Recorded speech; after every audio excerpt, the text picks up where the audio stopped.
Hello students, तो हम लोग आज क्लास 10 का बायोलॉजी का चैप्टर शुरू करेंगे, वह हेरिडिटी एंड इवोल्यूशन। तो इसके बारे में कुछ डिस्कशन होगा कि जो इसके पहले चैप्टर पढ़े हम लोग रिप्रोडक्शन था, शुरू में लाइफ प्रोसेस पढ़े, उसके बाद 9th में जो पढ़े हम लोग सेल से शुरू किए हैं बायोलॉजी। लेकिन उसमें हम लोग देखे हैं कि डीएनए जो कॉपी होता है रिप्रोडक्शन चैप्टर में देखे हैं। सेल चैप्टर में क्या देखे कि सेल जुड़कर टिश्यू बना और टिश्यू जुड़कर एक ऑर्गन बनता है और ऑर्गन्स पूरे जुड़कर ऑर्गन सिस्टम कंस्टिट्यूट करते हैं और उसी के बाद एक बॉडी बनता है, जो बॉडी ह्यूमन बॉडी, ठीक है, एनिमल बॉडी।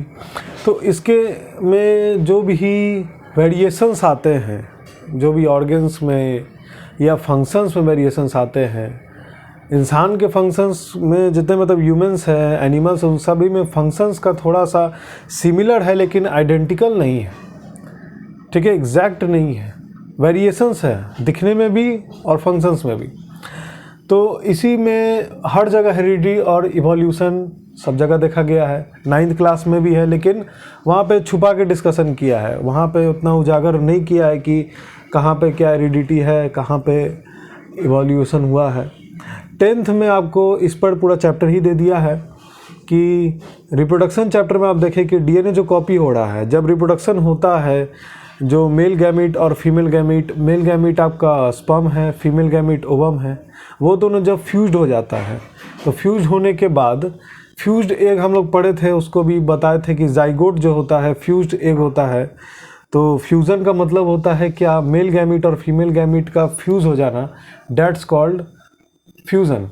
तो फ्यूज़न होगा तो आपको क्या लगता है कि जब डीएनए उसमें कॉपी हो रहा है, डीएनए कॉपी हो रहा है, तो क्या एग्जैक्ट कॉपी होता होगा कि सिमिलर कुछ कोई ना कोई एरर आता होगा, उसमें एरर ही आता होगा क्योंकि एग्जैक्ट कॉपी हो नहीं सकता है, तो एरर आ जाता है। इस वजह से क्या होता है कि आपके पेरेंट्स से आपका eye colour, nose, ears, mouth, जो भी ना एक्सप्रेशंस, जो भी है ना कि फेस का हो गया, हाइट हो गया, कुछ भी पेरेंट्स आप हेरिट करते हो, वही हेरिडिटी में आया यहाँ पर हेरिट शब्द, कि अपने पेरेंट्स आप हेरिट करते हो, अपने पेरेंट्स से हेरिट करते हो, या ऐसे भी उसको उल्टा कहो कि पेरेंट्स ने ट्रांसफ़र किया अपने संतान को, उसको बोलते हैं हेरिडिटी। क्या ट्रांसफ़र किया? कैरेक्टर्स या फीचर्स या ट्रेट्स। तो ये सब नोट्स जो है इसको आप नोट कर लीजिए, एग्ज़ाम में एग्जैक्ट आएगा, आपको एग्जैक्ट लिख देना है। इससे ज़्यादा अगर आपसे बनता है तो आप किताब पढ़िए, आप एनसीईआरटी पढ़िए, इससे 1-2 लाइन और बढ़ा के लिख सकते हैं, ऐसे हम शॉर्ट में लिख दिए हैं। तो पहला आता है कि जेनेटिक्स। तो जेनेटिक्स क्या है? जेनेटिक्स होता है कि आप जो भी पढ़ रहे हैं ना हेरिडिटी और इवोल्यूशन के बारे में, एक्चुअल में चैप्टर जो थोड़ा थोड़ा करके हम बताए हैं, पूरा चैप्टर को नहीं अभी बताएं। तो हेरिडिटी आया, वेरिएशन आया, यहाँ पे तो चैप्टर हेरिडिटी और इवोल्यूशन है, इवोल्यूशन हट गया है सिलेबस, उस पर डिस्कशन नहीं होगा, लेकिन हेरिडिटी और वेरिएशन पर डिस्कशन होगा। तो जो साइंस, जिस साइंस के बारे में हम लोग पढ़ रहे हैं, जो ब्रांच है पूरा अपने आप में, उसमें रिसर्च किया हुआ है कि हेरिडिटी और वेरिएशन, मतलब आप कोई पेरेंट्स हैं, वो अपने संतान को जो भी तरह के करेक्टर्स दिए हैं, दिखने में वो कैसा दिखता होगा, 2 अलग अलग बच्चे हुए हैं, ट्विंस को अगर नहीं ले तो दोनों अलग अलग दिख रहे हैं, मेरे पेरेंट्स से हम हुए तो उसमें और दूसरे के पेरेंट्स में, सब में अलग अलग जो अंतर है, वो अंतर इस हेरिडिटी के वजह से है। और हेरिडिटी के वजह से वेरिएशन होता है, जहाँ हेरिडिटी होगा, जहाँ हेरिट होगा, वहाँ वेरिएशन पक्का है। तो यही वेरिएशन सेक्सुअल रिप्रोडक्शन में, ये अब आपको याद करना होगा। 10 क्लास का रिप्रोडक्शन चैप्टर देखने के बाद ही इस चैप्टर को देखिएगा। सेक्सुअल रिप्रोडक्शन जो है उसमें 99% चांसेस है एरर होने के, और असेक्सुअल रिप्रोडक्शन में 1% चांसेस है एरर होने की। इसलिए आप पता नहीं कर पाओगे कि प्लांट्स में एरर आप देखते हो, प्लांट्स में होता है, अभी पढ़ेंगे इसी में कैरेक्टर्स ऑफ पी प्लांट के बारे में, मेंडल साहब का था, तो साइंटिस्ट रह चुके हैं, इनके बारे में डिस्कशन होगा। तो हेरिडिटी और वेरिएशंस के बारे में साइंस में पढ़ना, तो उसको जेनेटिक्स है, इसको जेनेटिक्स कहते हैं, the branch of science that deals with heredity and variation. Simple. अब आता है हेरिडिटी क्या है? हेरिट करना, पाना, इसका मतलब है टू गेट इट। तो कैसे? या तो पाना या तो ट्रांसफ़र। आप किसी से, आपको कोई पैसे दिए तो आपने पैसे किसी से पाए या तो आपको किसी ने पैसे दिए।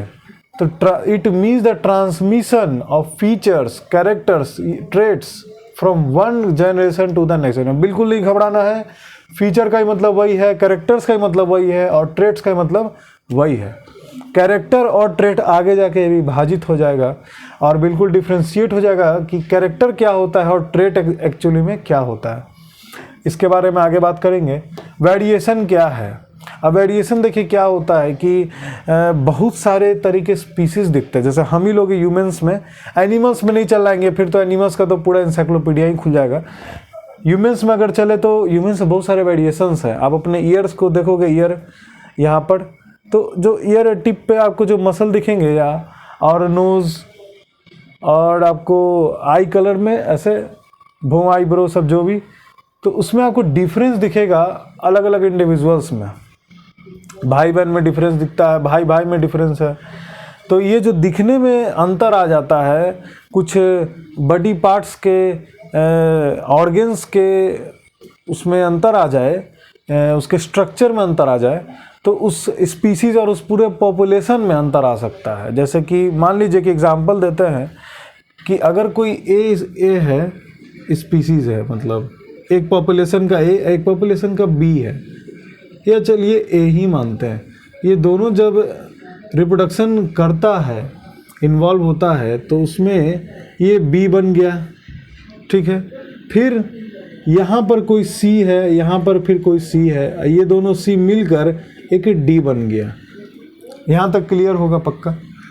ये दोनों जब मैच किया बी और डी, तो बिल्कुल बी डी बना दिया। फिर वहाँ से कुछ मैच किया, तो ये जो डिफरेंट तरीके के स्ट्रक्चर डीएनए के बन रहे हैं, फिंगरप्रिंट, डीएनए चेंज हो रहा है, स्ट्रक्चर चेंज हो रहा है, ये सब स्ट्रक्चर्स वेरिएशंस को जन्म देते हैं। ठीक है, यहाँ तक ये तीनों पॉइंट क्लियर हो गया होगा। बिल्कुल इसमें कोई ज़्यादा चीज़ है नहीं, इसमें रॉकेट साइंस। अब आते हैं मेंडल एंड हिज वर्क। तो जॉर्ज मेंडल, जॉन मेंडल ऐसे करके है, 1822 टू 1884 इनका तब जन्म हुआ, फिर मृत्यु हो गया। Started his experiments on plant breeding and hybridisation. अब प्लांट ब्रीडिंग क्या होता है? ब्रीडिंग करना होता है मतलब प्रजनन करना। इसका हिंदी अगर जिनको लिखना है कि क्या होता है, तो प्रजनन करना यानी रिप्रोडक्शन करवाना, यानी रिप्रोडक्शन करवाना, प्लांट को ब्रीड करवाना। अब क्रॉस ब्रीडिंग भी, इंटरनल ब्रीडिंग भी है, वो तो बहुत आगे पढ़ना है, मतलब इसी में है, रिप्रोडक्शन चैप्टर में है। ठीक है, हाइब्रिडाइजेशन क्या होता है? ये क्रॉस ब्रीडिंग होता है, यानी कि एक प्लांट को आपने लिया और दूसरे अनदर स्पीसीज के प्लांट को इसको हाइब्रिड करवा दिया, तो नए नए तरीके के स्पीसीज निकलेंगे। आपने एग्जांपल में एक रेड कलर का फ्लावर लिया, रेड कलर के फ्लावर का प्लांट लिया, फिर एक पिंक कलर के लिया, दोनों मैच करके वो क्रॉस ब्रीड करवा दिया, कुछ एक नए कलर का प्लांट होने का संभावना है उसमें कहीं ना कहीं। अब आता है, इसी को होता है hybridisation. Mendel was known as father of genetics. इनको फादर ऑफ जेनेटिक्स इसलिए कहा गया है क्योंकि इन्होंने सबसे पहले, असल में ये पादरी थे, मॉन्क थे, साधु थे चर्च के, इसलिए इनको पादरी बोला जाता है।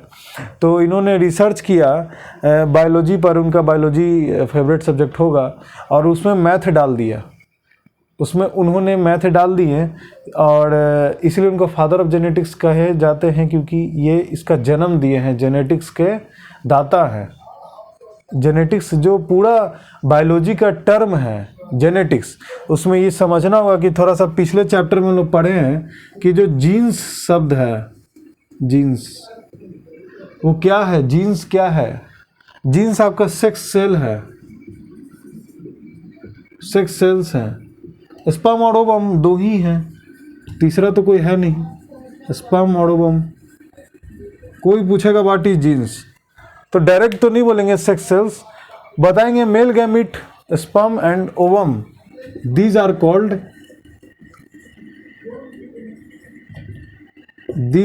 And female gamete.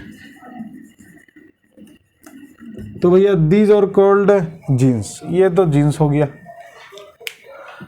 यहाँ तक नोट कीजिए, इसमें कोई डाउट नहीं रहा होगा। इसके बाद हम लोग कैरेक्टरिस्टिक्स और प्लांट्स का पूरा चार्ट बनाएंगे, कितने कैरेक्टर्स से कितने प्लांट्स को इन्होंने ब्रीड करवाया था अपने फील्ड में, इसको नोट कीजिए। हाँ, तो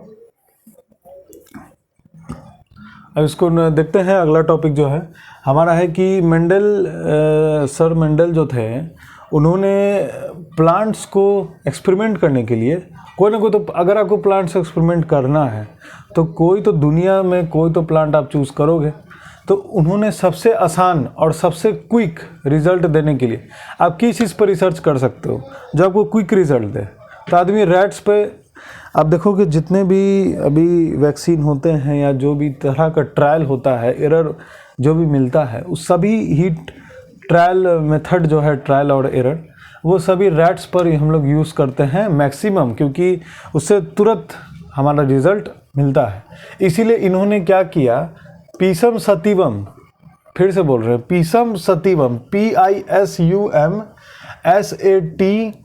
SATVUM, ठीक है, पीसम सतीवम।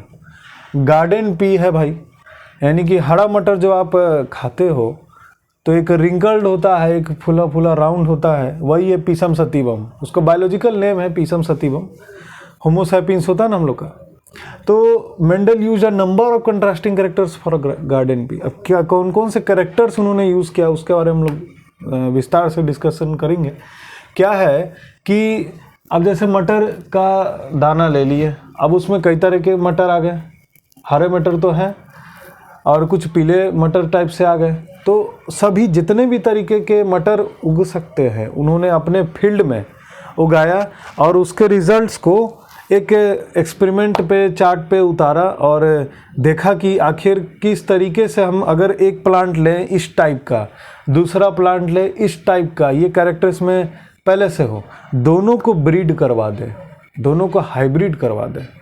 ब्रीडिंग तो आप समझ गए हो, हाइब्रिड करवा दे, क्रॉस करवा दे, क्रॉस ब्रीडिंग करवा दे, तब क्या होगा, क्रॉस पॉलिनेशन करवा दे, क्रॉस ब्रीडिंग करवा दे, तो क्या होगा कि कैसे कैरेक्टर्स आपको दिखते हैं, कौन डोमिनेंट होगा। एग्जाम्पल में अगर किसी पेरेंट्स हैं तो फादर का अगर हाइट लंबा है, मदर का हाइट छोटा है, तो जो चिल्ड्रन होते हैं उसका, मान लीजिए सन है कोई, तो या तो उसका हाइट डोमिनेंट होगा फादर पे हाइट, अगर उसका हाइट टॉल है तो यानी कि उसका फादर पे हाइट गया डोमिनेंट है। इस टाइप से आपको समझना होगा और यही चीज़ एग्जांपल यहाँ पर भी काम करता है। तो पहला देखते हैं कि फ्लावर कलर, कैरेक्टर में नंबर 1 पर है फ्लावर कलर, जो कि है डोमिनेंट बताया है, डोमिनेंट ट्रेट कैरेक्टर, रिसेसिव मतलब जो कम पड़ गया, पीछे हट गया, जिसका ना के बराबर है। डोमिनेंट जो आपको रिजल्ट में सबसे ज़्यादा दिखे वो डोमिनेंट है। कैरेक्टर्स लिया गया है, पर्पल एक वाइट आया फ्लावर कलर में। कहने का मतलब एक इन्होंने मटर का पौधे को पूरा उगने दिया और फूल तो उगेगा ही, आप अगर फूल ना तोड़े तो फूल उगे, और उसमें उन्होंने देखा पर्पल कलर का उसमें जो फ्लावर है वो डोमिनेंट रहा। क्रॉस करवाने पर पर्पल कलर का डोमिनेंट हो जाता है और वाइट कलर का, दो लिया पर्पल वाइट और दोनों में डोमिनेंट कौन हुआ, एक वाइट लिया, वाइट कलर का फ्लावर उगने वाला। ऐसा नहीं कि पहले से ही फ्लावर था, पहले से भी आप ले सकते हैं, लेकिन जब वो राइज किया फ्लावर और इसका भी राइज किया, तो दोनों जब क्रॉस हुआ तो आने वाले जो पीढ़ी थे, आने वाले जो संतान थे, उनका भी पर्पल ही था। ठीक है, दिमाग में आ गया होगा। फ्लावर पोजीशन, अब थोड़ा देख लीजिए, फ्लावर पोजीशन एक्सियल है, टर्मिनल है, यानी कि एक्सियल मतलब क्या, टर्मिनल मतलब क्या। देखिए इसको सिंपल समझना है कि अगर यहाँ पे है तो जो टर्मिनल होता है कि एक्सियल टॉप, एक्सियल मतलब होता है टॉप, एक्सियल मतलब होता है टॉप। तो फ्लावर के बारे में बात हो रहा है ना, तो फूल या तो टॉप में होता है, ऐसा तो आपने देखा ही है गार्डन में कि फ्लावर टॉप पर भी उगता है, राइज हो गया, और साइड में भी है, इधर इधर इधर इधर, that's called terminal. Terminal terminal terminal आइए है एक्सियल। टर्मिनल यानी बगल में टर्मिनल, किनारे किनारे। तो ये आ गया। अब आता है आपका सीड कलर। सीड कलर क्या है भाई, तो सीड कलर येलो या तो ग्रीन। तो येलो या तो ग्रीन नहीं है, येलो ले लिए, एक ग्रीन ले लिए सीड कलर का, पहले से ही ले लिए, उसको नोट कर दिए। ऐसा नहीं कि अच्छा क्या लिए थे, ये लिए कि ये लिए, याद नहीं, अपने से अंदाजा, ऐसा नहीं। एक लिए येलो, एक लिए ग्रीन, दोनों को मिट्टी में डाल दिए। अब जब राइज हुआ है उसके बाद जब क्रॉस ब्रीडिंग हुआ, खुद ब खुद होगा, उसमें कुछ करने की ज़रूरत है नहीं, क्रॉस ब्रीडिंग होगा, क्रॉस पॉलिनेशन होगा, उसके बाद जो बच्चे आएंगे, संतान आने वाले, उनका येलो रहेगा, उनका डोमिनेंट येलो होगा। रिसेसिव में चल जाएगा ग्रीन, वहाँ को ग्रीन कम दिखेगा। कौन ग्रीन कम दिख रहा है भाई? सीड कलर का। सीड शेप क्या लिए? राउंड, एक रिंकल्ड। उसका भी जो आने वाला संतान होगा उसका भी सीड कैसा होगा? राउंड होगा, रिंकल्ड नहीं होगा, कम होगा। डोमिनेंट आया तो ये रिसेसिव जो है वो गायब हो जाएगा। पॉड शेप, पॉड शेप क्या होता है? देखिए, आप जो मटर खाते हैं तो उसमें मटर का जो छिलका होता है, मटर का छिलका, कई मम्मी देती कि मटर छिल दो, तो मटर का जो छिलका है कुछ इस टाइप से, और इसमें आपको ऐसे गोल गोल दिखने को, अंदर में मटर भरे होते हैं। मटर के छिलके को ही पॉड बोल रहा है। तो पॉड शेप कैसा होगा? इनफ्लैटेड, फैला फैला होगा, या तो कंस्ट्रिक्टेड दिखेगा। आप दोनों देख चुके हैं। कंस्ट्रिक्टेड बिल्कुल अंदर के जो बीज हैं उसमें सटे हुए रहेगा जो छिलका है, लेकिन इनफ्लैटेड क्या होगा? फूला होगा, उसमें कुछ चिपका हुआ नहीं होगा। तो इनफ्लैटेड आपको ज़्यादा दिखेगा, बाजार में तो इनफ्लैटेड आपको ज़्यादा दिखता है। और बीच में आपको दिखता है कि अरे ये मटर खराब है क्या? नहीं, खराब नहीं होता है, वो कंस्ट्रिक्टेड होता है, जो सूखा हुआ होता है। अब आता है पॉड कलर, छिलके का कलर। ग्रीन, ग्रीन ज़्यादा दिखता है आपको, येलो कम दिखता है बाजार में आप जाते हैं। हाइट ऑफ अ प्लांट, कैसा हाइट होगा प्लांट का? टॉल या तो डॉर्फ। तो डॉर्फ मतलब बोना होता है, टॉल होगा, टॉल ज़्यादा दिखा इनको, और डॉर्फ इनको रिसेसिव में दिखा। बस इतना ही था। और इसके बाद है मेंडल का एक्सपेरिमेंट, जो इन्होंने फर्स्ट एक्सपेरिमेंट किया, फिर दूसरा एक्सपेरिमेंट किया, तो उसके ऊपर बातचीत करेंगे, इसको नोट कीजिए। हाँ, तो मेंडल ने क्या किया कि जो हम लोग पढ़ें कि पी प्लांट उन्होंने एक्सपेरिमेंट के लिए लिया था, तो मोनोहाइब्रिड क्रॉस करा दिया, यानी study of a single trait. Mono means single, hybrid means cross कराना। तो मोनोहाइब्रिड क्रॉस कराया इन्होंने। मतलब कि देखिए क्या हुआ कि Mendel conducted a series of experiments in which he cross the pollinated plants to study one character at a time. उन्होंने एक कैरेक्टर को एक बार में चुना। ये height of the plant, character सुनिए क्या ट्रेट किया है। पिछले अभी बॉक्स में आपने देखा टेबल पर कैरेक्टर्स कितने सारे थे? Height, pod colour, pod shape, seed colour, seed shape, कुल मिला के 7 कैरेक्टर्स थे। ट्रेट कैसे थे? डोमिनेंट ट्रेट क्या था, रिसेसिव ट्रेट, वो सब याद रखना है। पर्पल, राउंड था ना, पूरा कंप्लीट। तो उसमें ये समझना हमको है कि एक कैरेक्टर को एक बार में पढ़ना। तो एक कैरेक्टर ले लो, हाइट ले लो, तो हाइट ले लेते हैं। हाइट ऑफ अ प्लांट एक कैरेक्टर है, तो हाइट ऑफ अ प्लांट में देखिएगा कि कौन डोमिनेंट कौन रिसेसिव। ये तो एक्सपेरिमेंट से आया है, ये हम नहीं कह रहे, ये मेंडल के एक्सपेरिमेंट से आ रहा है। उनके एक्सपेरिमेंट का ऑब्जर्वेशन से आया है कि हाइट ऑफ अ प्लांट क्या है। तो जो हाइट आया इनका प्लांट का, वो डोमिनेंट में टॉल था और रिसेसिव में डॉर्फ था। तो देखेंगे कि cross between 2 P plant with 1 pair monohybrid cross contrasting character. जैसे एग्जांपल में हम दिए हैं टॉल या तो शॉर्ट प्लांट्स। तो एक तो टॉल शॉर्ट ले लिए, डोमिनेंट ले लिए टॉल, और रिसेसिव ले लिए शॉर्ट। दोनों को मोनोहाइब्रिड क्रॉस करवाएंगे तो हमारा कौन डोमिनेंट आने वाला? हमको मालूम है कि टॉल आएगा। यहाँ पर हम लिख देते कि डोमिनेंट में हमारा टॉल आएगा और रिसेसिव में हमारा डॉर्फ आएगा। यानी कि हमको दिखेगा कौन? टॉल दिखेगा प्लांट ज़्यादा, और इक्का दुक्का दिखेगा हमको डॉर्फ। 1/4 उसका रेशियो है। तो पेरेंट्स जो है ना, पेरेंट जनरेशन P1, तो आपने टॉल लिया, एक डॉर्फ लिया। तो स्टूडेंट्स को इसी टेबल में दिक्कत होता है, और इसीलिए मैंने सब कुछ पहले से ही बना के रखा कि फिर अगर मैं उतारूं तो आपको टाइम वेस्ट होगा। तो पहले से ही लिख दिया, आप लिखते भी रहो, सुनते भी रहो। तो एक तो टॉल है, एक तो डॉर्फ है। टी। अब ये टी क्या है, स्मॉल टी क्या है? कैपिटल टी से हम टॉल को शो किए हैं। हाइट है टॉल, लंबा, टी। अब 2 क्यों लिखे हैं टी, उसको भी समझना होगा। डॉर्फ छोटा टी से लिख सकते हैं क्योंकि ये छोटा है, शॉर्ट हाइट है इसका। 2 इसलिए लिखे, आप देखें ह्यूमन क्रोमोसोम्स क्या था, 46 क्रोमोसोम्स अगर हम लोग में है तो 23 ही पार्टिसिपेट करता था क्रोमोसोम से डिवाइड होने में। आधा क्रोमोसोम्स तो अपने पास रहेगा, आधा नहीं तो पूरा चला गया, फिर 46 + 46 हो जाएगा मेल फीमेल का। ऐसा ना होने के लिए 23 + 23 यानी हमारे में से 20 मेल से 23 फीमेल से 23 मिल के 46 क्रोमोसोम्स को बैलेंस रखता है। इसीलिए हम लोग क्या देखे हैं कि इसका जो गैमीट है, मेल गैमीट फीमेल गैमीट जो लोग पढ़ते हैं, उसका जो छोटा एक टी निकलेगा और इसका भी एक टी निकलेगा, एक इसके पास अपने से रहेगा, इसीलिए 2 लिए। F1 जनरेशन क्या है ये देखिए और F2 जनरेशन क्या है। पहला F1 जनरेशन देखें हम लोग कि टी बड़ा टी छोटा टी सब कैसे आया। देखिए इन दोनों को क्रॉस करवा दिया गया, ये एक टॉल है, ये एक डॉर्फ है। इन दोनों को जब क्रॉस कराएंगे, एक साथ रख दीजिए, क्रॉस हो जाएगा। और भी कई सारे मेथड्स हैं, टेक्निक्स हैं। तो इन दोनों क्रॉस हो तो पहले देखिए बड़ा टी छोटा टी मल्टीप्लाई करना है, बड़ा टी फिर छोटा टी फिर बड़ा टी फिर छोटा टी फिर बड़ा टी फिर छोटा टी। ये ऐसा रिजल्ट्स आपका F1 जनरेशन में आ रहा है। फर्स्ट फिलियल जनरेशन बोलते हैं इसको। तो first generation F1 generation, filial generation, first filial generation, ठीक है, इन दोनों के बीच में। तो हम लोग डोमिनेंट में किसको देखे हैं, टॉल पे रखे हैं डोमिनेंट। तो ये टॉल आया, ये टॉल आया, ये टॉल आया, ये टॉल आया। कैसे हुआ, एक तो टॉल का गैमीट, एक तो गैमीट डोमिनेंट हुआ, दोनों एक डोमिनेंट हो गया, टॉल भी हो गया, डोमिनेंट भी हो गया। एक हो गया शॉर्ट का गैमीट छोटा टी, अब प्लस वो रिसेसिव है, तो रिसेसिव हट जाएगा गेम से और डोमिनेंट गेम में जीत जाएगा।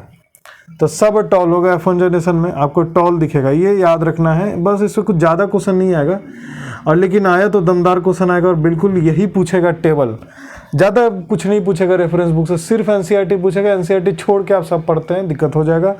NCERT ही सिर्फ पढ़िए, नहीं समझ में आ रहा है फिर से पढ़िए, नहीं समझ में आ रहा है फिर से पढ़िए, नहीं आ रहा है तो यूट्यूब पे बहुत सारे वीडियोस उसको देखिए, उसकी को ही पढ़िए और रेफरेंस बुक हेल्प ले लीजिए, गाइड ले लीजिए NCERT का, कोई न्यू बुक अलग से नहीं आएगा काम। तो ये जो F1 जनरेशन है वो टॉल आएगा, F1 जनरेशन जो है टॉल आएगा, ये देख लिए हम लोग। F2 क्या हुआ, सेकंड फिलियल जनरेशन हो गया। इसमें भी क्या किए हैं, इन दोनों को क्रॉस किए, जो संतान आया प्लांट्स का, उन संतानों को 2 संतान उठा दिए, उन दोनों का क्रॉस कर दिए। तो लो भाई इन दोनों को उठा दो, दोनों ही टॉल है, दोनों ही टॉल है, दोनों टॉल को करोगे तो क्या टॉल आएगा आपके दिमाग में, हाँ टॉल आएगा। इस बार दोनों ही टॉल है, एक तो शॉर्ट था, डॉर्फ था, और दूसरा टॉल था, तो दोनों क्रॉस करें तो कोई डॉर्फ नहीं आया, सब टॉल आ गया। तो डॉर्फ कहाँ गया भाई, तो डॉर्फ आएगा। फिर से हम लोग इन्हीं संतानों को, कोई 2 संतान को उठा के फिर से क्रॉस कराएं। अब हम कैसे संतान को उठा रहे हैं, दोनों टॉल है आपके दिमाग में। अब तो भैया शॉर्ट कभी नहीं आएगा क्योंकि दोनों ही लंबा है, नहीं होगा।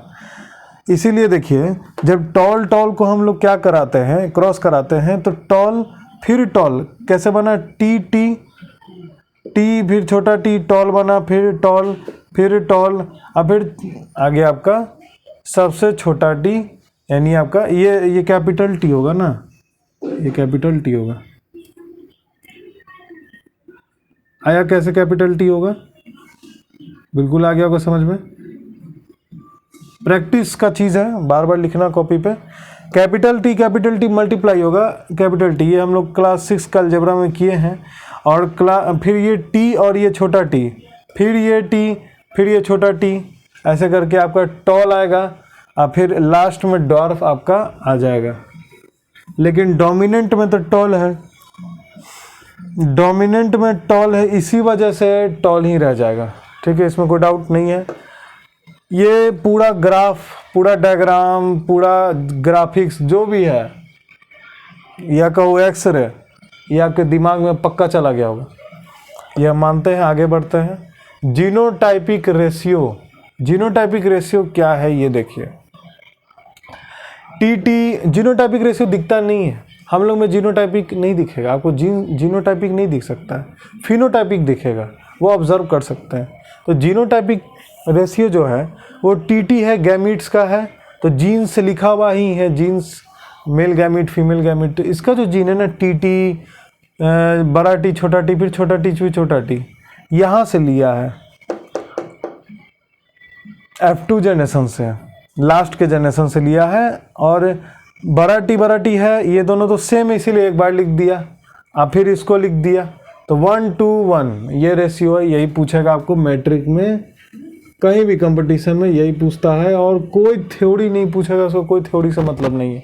बायोलॉजी में वही चीज़ पूछा जाता है जो चीज़ एक्चुअली में जानना जरूरी है।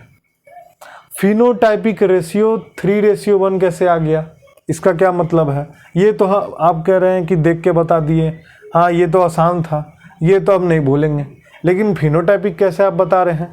तो 3:1 क्या है? देखिए टॉल यहाँ पे कितना है, 3 है, 3 टॉल आया, 1 डॉर्फ आ गया। अब आ गया समझ में कि क्यों बोल रहे थे कि फिनोटाइपिक जो है वो दिखता है, आंखों से ऑब्जर्व होता है। तो टॉल तो आप अपने आंखों से देख के बोलोगे हाँ भैया ये टॉल, ये टॉल, ये टॉल, ये तो डॉर्फ है। तो ये 3 टॉल 1 डॉर्फ, और कुछ नहीं बता रही है। पुनेट स्क्वायर, ये पुनेट स्क्वायर का डिस्कवर हुआ, और इसको भी, ये जो आप ऐसे क्रॉस करिएगा कॉपी में सुंदर लगेगा, लेकिन इसमें मिस्टेक्स के चांसेस कई ज़्यादा हैं, और जो सर कॉपी चेक करेंगे या मैम वो पता नहीं कर पाएंगे कि आपका गलती कहाँ पर है, क्योंकि आपको गलती मिस्टेक्स देखना जरूरी है। तो पुनेट स्क्वायर में देखिए क्या है कि यहाँ पे एक गैमेट लिए टी, इसका एक प्लांट का गैमेट लिए, देखिए क्या है, एक तो टी फर्स्ट जनरेशन का लेना है F1 का, F1 का, निकलेगा क्या, ये F2 का निकल रहा है, ये डायरेक्ट आपका F2 का निकल रहा है। ये दिमाग में रखना है कि भैया ये F1 का निकल रहा है कि F2 का निकल रहा है, ये F2 का निकल रहा है। ये दिमाग में आपको रखना है माइंड में कि ये जो आंसर निकल रहा है इसे पुनेट स्क्वायर पे, ये F2 जनरेशन का निकल रहा है। तो टी ले लिए, इसका भी एक टी उठा लो, ले लिए। अब क्रॉस करते टी इंटू टी, और फिर स्मॉल टी, तो 12 टी यहाँ लिख देंगे और छोटा टी यहाँ उतार देंगे। फिर छोटा टी यहाँ पे लिख दीजिए, 12 टी यहाँ पे लिख दीजिए, फिर छोटा टी यहाँ पर और फिर छोटा टी। तो टॉल अभी भी है और एक डॉर्फ है, ठीक है, यहाँ तक कंप्लीट रहा। अब सेकंड हाइब्रिड वाला पढ़ेंगे, डाई हाइब्रिड वाला, इसको नोट कीजिए। ओके, तो अब आते हैं नेक्स्ट टॉपिक पे, dihybrid cross, study of 2 traits, यानी कि 2 ट्रेट के बारे में। कैरेक्टर एक ही है, कैरेक्टर एक ही था उस समय, अब लिए हैं 2 कैरेक्टर। कैसे? 2 ट्रेट है तो 2 ट्रेट कैरेक्टर तो लेना होगा। जैसे कि हाइट ऑफ द प्लांट उस समय आप लोग लिए, अभी भी हाइट ऑफ द प्लांट है, टॉल है, डॉर्फ है। सेकंड जो उन्होंने ले लिया डाई हाइब्रिड करने के लिए, ऐसी पॉसिबिलिटी की देखते क्या होता है। ट्राई हाइब्रिड भी क्या देखते हैं, डाई हाइब्रिड तक पढ़ना है। तो डाई हाइब्रिड में क्या किए, एक राउंड सीड शेप्ड लिए, एक रिंकल्ड ले लिए। सीड शेप नहीं है, ये क्या बोलते हैं, राउंड है, एक रिंकल्ड है, पॉट शेप्ड है ना ऐसा। तो एक राउंड आ गया, एक रिंकल्ड आ गया। तो देख लेते हैं एक बार, टेबल चेक कर लेते हैं। आप लोग टेबल चेक कर लीजिए कि राउंड एगो क्या रहा है, एक हमारा, हाँ सीड शेप ही है, वो तो इन्फ्लेटेड और कंस्ट्रक्टेड था ना, सीड शेप है ये, राउंड और रिंकल्ड है। अब ये देखना है कि टॉल जो हम लोग लिए उसका तो 2 गैमीट होगा ना, टी मतलब एक गैमीट लेंगे, इसलिए उसके पास एक बचना चाहिए, नहीं तो सब खत्म हो जाएगा। तो एक 2 टी ले लिए, 2 आर ले लेंगे, इस बार कैपिटल 2 आर ले लेंगे, आपको समझ में आ गया होगा। डॉर्फ और रिंकल्ड है तो छोटा टी, छोटा आर ऐसे शो कर देंगे, डब्लू नहीं शो करेंगे, छोटा आर शो करेंगे, ऐसे आसान होगा समझने में। तो एक टी यहाँ से ले लिए, एक आर यहाँ से ले लिए, तो उसका भी कैरेक्टर रहा उसमें, इसका भी कैरेक्टर रहा इसमें, तक भी टॉल का भी कैरेक्टर आ गया, राउंड का भी कैरेक्टर आ गया। अब मैथ की तरह हो गया ये। अब एक टी ले लिए, एक छोटा आर ले लिए, ये गैमीट दोनों हम लोग निकाल लिए। अब आता है first filial generation, F1 generation है, टी आर कैसे आ गया इनटू इट, इसका क्या मतलब ऐसे लिख दिए। तो इसका मतलब है कि इन दोनों को क्रॉस करवाया गया, इनको और इनको क्रॉस करने पर सेम आएगा ना। देखो टी आर क्रॉस करेंगे, 4 का पेयर बनाएंगे, 8 बनेगा, 8 4 32, मतलब इतने कॉम्बिनेशंस बन सकते हैं। लेकिन ध्यान समझिए कि 8 बनेगा, 1 2 3, अंदर में 4 फैक्टोरियल आगे पड़ेगा, जो पढ़े होंगे कि इसको कितना अरेंज किया जा सकता है। तो ये है हमारा आंसर 4 फैक्टोरियल। 4 फैक्टोरियल में इसको अरेंज कर सकते हैं हम लोग, इसको 4 बार में। जैसे टी आर है तो टी आर और छोटा टी छोटा आर, ऐसा अरेंज कर सकते हैं। वैसे 8 बन सकता है। F2 में उसी दोनों में से कोई दो को उठा के फिर से क्रॉस कराएगा, 16 पॉसिबिलिटी बन जाएगा। 4 4 जाओ 16। अब देखिए यही चीज़ को बता रहे हैं, ये F2 जनरेशन बता रहा है। ये आप लोग को मालूम है, पिछले बार बताए थे कि F2 बता रहा है। तो एक तो आपने फर्स्ट कर लिया TR, फिर TR ले लिया, 2 उठा लिया TR, ठीक है। ये रहा ना जनरेशन का गैमीट, TR ले लिए हम लोग, फिर TR ले लिए, फिर जो जो पॉसिबिलिटी बन रहा है उसको उठा के इसमें लगा देना है, लेकिन 2 गैमीट लेना है।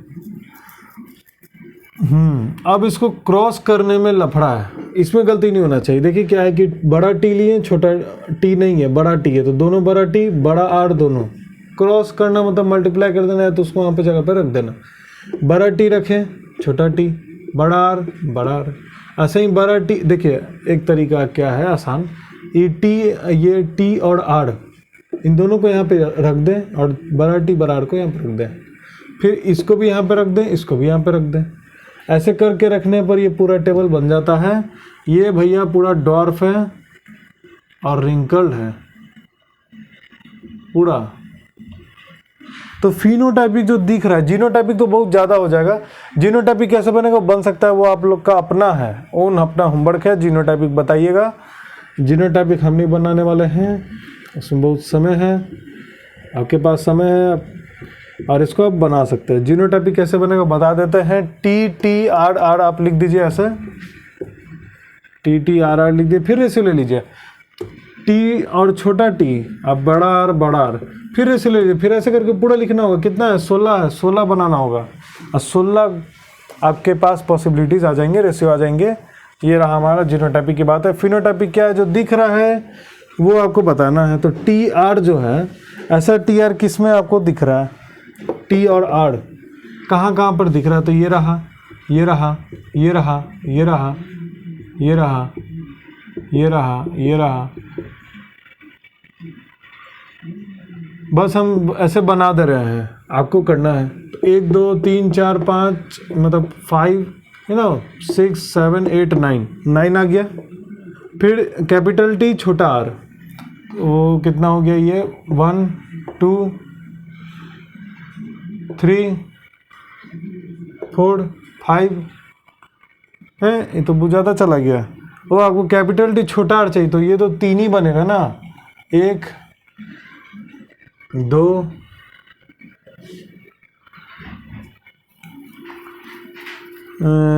2 बन गया ना, यहाँ पे एक और चाहिए। गलत हो रहा है क्या, कैपिटल T छोटा R ही होना चाहिए।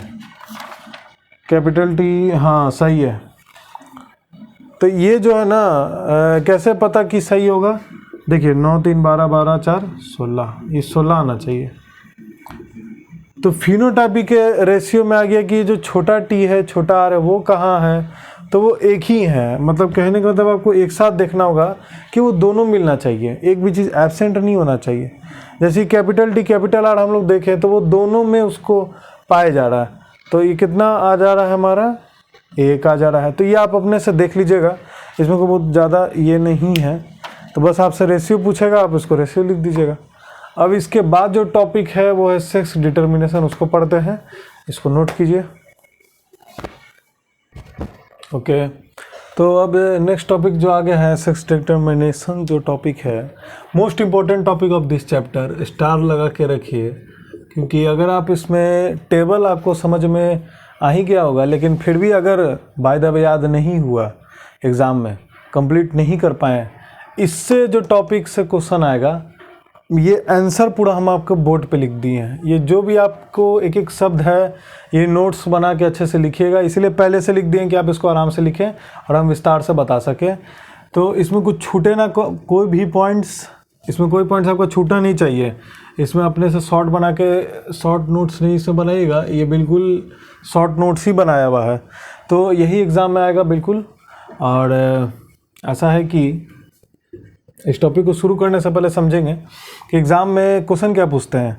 एग्ज़ाम में क्वेश्चन बिल्कुल पूछेगा ये चार्ट बनाने के लिए, ये बिल्कुल आंसर है उसका। Environmental genetics factor responsible for sex determination what are the factors, तो ये लिखेंगे एग्जाम्पल, डेफिनेशन का आंसर, बस इतना ही कुछ में आपको आंसर का जवाब, मतलब इसका इतना कुछ में ही आपको आंसर से पर्याप्त मार्क्स मिल जाएगा, मतलब जो उसका फुल मार्क्स है फुल मार्क्स मिल जाएगा। ज़्यादा कॉपी भरने से मार्क्स कटता है, टू द पॉइंट चलेंगे। तो सेक्स डिटर्मिनेशन जो है ये क्या टॉपिक है, इसका कहने का मतलब क्या है कि क्या हम लोग जो रिप्रोडक्शन होता है उसका रिजल्ट बता सकते हैं कि मेल होगा कि फीमेल होगा, इसी पर पूरा लड़ाई है, इसी टॉपिक पर है। अभी भी वही बात होता है कि मेल होगा कि फीमेल होगा।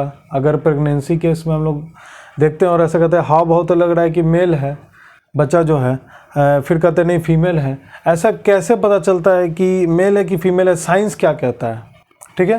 तो फिनोमेनन, इसका पहले डेफिनेशन देखते हैं। एग्जाम में तो पूछेगा ऐसे नहीं, एग्जाम में आपको पूछेगा what are sex determination, what is sex determination, या define sex determination, what do you know about sex determination. तो लिखेंगे फिनोमेनन ऑफ डिसीजन और determination of sex of an offspring. इसी को थोड़ा और खींच के लिख सकते हैं, बहुत लिखना के शौक है तो, कि फिनोमेनन ऑफ डिसीजन और determination of sex of an offspring, मतलब कि किसी भी मतलब पेरेंट्स से जो बच्चे आ रहे हैं उनका जेंडर बताना, ठीक है, उनका जेंडर बताना। तो ये तो ऐसे लिख दिए हैं, यहाँ पे ब्रैकेट में आप लिख दीजिए जेंडर, जेंडर बताना कि उसका मेल जेंडर होगा कि फीमेल जेंडर होगा, ठीक है। Factors responsible for sex determination. अब देखिए क्या होता है, किस तरीके से कोई इंसान मेल, ऐसा होता है कि उस रीजन में मेल ज़्यादा है, उस कंट्री में मेल ज़्यादा है, ठीक है, मेल का संख्या जनसंख्या ज़्यादा है, फीमेल का कम है, ऐसा होता है।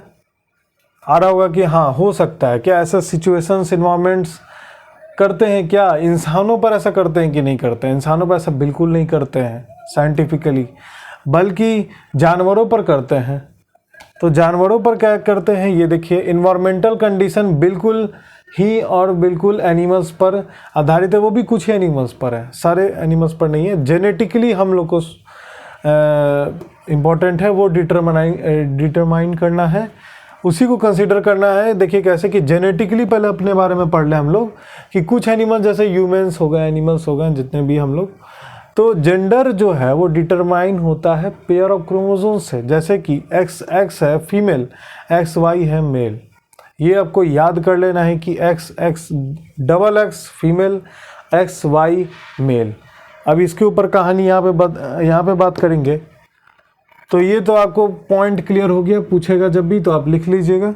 इन्वायरमेंटल कंडीशन क्या है कि in some animals the temperature at which the fertilized egg, यानी जाइगोट के बारे में बात कर रहा है, फर्टिलाइज्ड एग, फिर से लिख दे रहे हैं जाइगोट। बायोलॉजी में जो क्या है ना कि बहुत बड़ा बड़ा डेफिनेशन नहीं है, बहुत ज़्यादा समय नहीं बर्बाद करने का। एग्जाम में आएगा आपको 1-2 लाइन में निकल के, 3 लाइन मैक्सिमम है, 3 to 5 line is totally maximum. आप 5 लाइन लिख रहे हैं इसका मतलब कि जरूर कुछ बात है, उस क्वेश्चन में दम है। ऐसा क्वेश्चन पूछता है नहीं कि 5 लाइन लिखना पड़ जाए आपको, उसके साथ डायग्राम बना दीजिए। 3 लाइन लिखिए, 3 लाइन से ज़्यादा नहीं लिखा रहा है तो डायग्राम बना दीजिए उस चैप्टर से रिलेटेड, कुछ ना कुछ डायग्राम जरूर बना के आइए। तो ये आपको पूछेगा कि वाट इज जाइगोट, तो आप लिखिएगा फर्टिलाइज्ड एग, और आप वहाँ पे डायग्राम भी बना के बताइएगा कि फर्टिलाइज्ड एग हुआ कैसे। तो इस टाइप से बता दीजिए कि ये स्पर्म है, जो कि X और Y भी हो सकता है, और ये ठीक है, ये आपका ये ओवम हो गया, तो ये जाके ना जब पूरा जुट जाएगा तो ये फर्टिलाइज्ड आपका एग बन जाएगा। ऐसे करके शो करके दिखाना है, और इसमें भी आप दिखा दीजिएगा। अगर ये क्वेश्चन पूछेगा तो जाइगोट अंडरलाइन करके इसको आपको शो करना है डायग्राम, इससे आपका इंक्रीज नंबर और इंक्रीज हो। कहीं मिस्टेक हो गया, कट गया तो उसे कोई परवाह नहीं है। आर केप डिसाइड द जेंडर, मतलब कि जो टेम्परेचर है उस रीजन का, कहीं गर्मी बहुत ज़्यादा, कहीं ठंड बहुत ज़्यादा है, कहीं गर्मी आता ही नहीं, कहीं ठंड आता ही नहीं, उस कंडीशंस में मेल और फीमेल का भी अंतर होता है। एग्जाम्पल देखा गया है टर्टल में, और भी बहुत सारे जानवर हैं लेकिन टर्टल हमको याद रखना है, एनसीईआरटी में टर्टल दिया है। अब आगे बढ़ते हैं, सेक्स क्रोमोसोम्स, और किताब पढ़िए थोड़ा, क्योंकि सब कुछ कोचिंग में नहीं बताया जा सकता है, क्योंकि उसका भी एक टाइम लिमिट है, उसको भी कंप्लीट करना है। सब कुछ अगर बोर्ड पे बता दिया जाए तो फिर आप किताब क्या पढ़ेगा, फिर किताब ही पूरा बोर्ड पे छप जाएगा। तो सेक्स क्रोमोसोम्स के बारे में आप पढ़ते हैं, यही टॉपिक है, इसी को समझना है। ह्यूमंस में हम लोग में 46 क्रोमोसोम्स होते हैं। अब थोड़ा सा नॉलेज बढ़ा लें, 22 ऑटोसोम्स होते हैं, यानी कि 22 तो निकलेगा ही निकलेगा, क्रोमोसोम्स में, वो इफेक्ट नहीं कर रहा। वो तो स्ट्रक्चर जो है ना, हमारा स्ट्रक्चर जो है दिखने में सिमिलर, वो बिल्कुल सामने वाला का भी वैसा ही होगा कि 2 हाथ 2 पैर 2 आँख, ऐसे करके जो स्ट्रक्चर हम बता रहे हैं आपको, ऑर्गेन स्ट्रक्चर हो गया, जितना भी बनावटी हो गया, बनावट, वो 22 ऑटोसोम्स के अंदर होता है। जो भी बातें हैं, वॉइस बॉक्स हो गया, ऐसे कैसे बनेगा, बिल्कुल सिमिलर होता है। लेकिन एक जो है ना, जो जेंडर बता दे कि मेल है कि फीमेल है, मेल है कि फीमेल है, वो एक क्रोमोसोम्स ही कर देता है। अगर एक 22 है, 23 जाता है ना, 22 है, इसमें एक आपको एक्स दे दें तो क्या बन जाएगा? फीमेल। अब वही आपको वाई दे दें तो बन जाएगा मेल। तो एक ही क्रोमोसोम्स का अंतर है, यही एक ही क्रोमोसोम का अंतर है, यही पेयर का मायने रखता है, एक्स जाएगा कि वाई जाएगा। अब आते हैं ये वाला चार्ट पे, इसको क्या बताएं हम। ये देखिए क्या है कि फादर जो है और मदर है, फादर है और मदर है। फादर के पास एक्स वाई, मदर के पास एक्स एक्स। फादर के गैमीट में लिए एक्स और वाई, 2 गैमीट होगा ना, एक एक्स होगा एक वाई होगा, ठीक है। मदर का एक्स होगा, उसका भी एक्स होगा, ठीक है। तो क्या करना है, ये देखिए जाइगोट कैसे बनेगा। इसको लंबा बढ़ाने के लिए हम किए, ऐसे तो एक्स एक निकलेगा, इसका अगर ये दोनों सेम होता, एक्स एक्स होता तो हम एक ही निकाल सकते हैं, लेकिन यहाँ पे दोनों का काम है, दोनों को शो कर दिए। तो एक्स और एक्स, इसका और इसका क्रॉस करिए, मतलब रिप्रोडक्शन कराइए, एक्स और एक्स, एक्स और वाई, एक्स और एक्स, मतलब इधर वाई नहीं है, एक्स फिर एक्स, फिर ऐसे करके एक्स वाई एक्स, तो 2 एक्स वाई 2 एक्स एक्स आ रहा है। ये देखिए मेल फीमेल, मेल डोमिनेंट कौन है, अगर डोमिनेंट रिसेसिव इसमें बात नहीं आता, एक्स वाई डायरेक्ट मेल और एक्स एक्स फीमेल, तो एक्स एक्स आ गया, female X Y male, X X female X Y male. ये चैप्टर कंप्लीट। तो कंप्लीट होने से पहले इसका निष्कर्ष क्या निकला कि कोई भी दुनिया में नहीं बता सकता है साइंटिफिकली कि मेल होगा कि फीमेल होगा। बाहरी आप वातावरण को देखकर, मतलब कि उसके बॉडी को देखकर, ठीक है ना, उसके बॉडी कंडीशन को देखकर आप शायद प्रिडिक्ट कर लें कि ऑब्जर्व करना पड़ेगा। लेकिन ऐसे आप गैमीट को देख के बिना मतलब कि हाँ हो सकता है कि ये होगा, तो ऐसे नहीं होगा ना। जब तक वो पूरी तरीके से बनावट उसका बनेगा नहीं, तब तक पता नहीं कह सकते। 50% प्रोबेबिलिटी है मेल और 50% प्रोबेबिलिटी है फीमेल का, ठीक है। तो यही पूछेगा आपको एग्ज़ाम में, ये कंप्लीट आपको याद करना है। एग्ज़ाम में पूछेगा बिल्कुल डिफाइन या राइट अबाउट सेक्स डिटर्मिनेशन, आपको पूरा छाप देना है, एकदम A to Z। याद कर लीजिए, इसको समझ लीजिए, ठीक है। तो यहीं तक ही चैप्टर कंप्लीट हो गया है।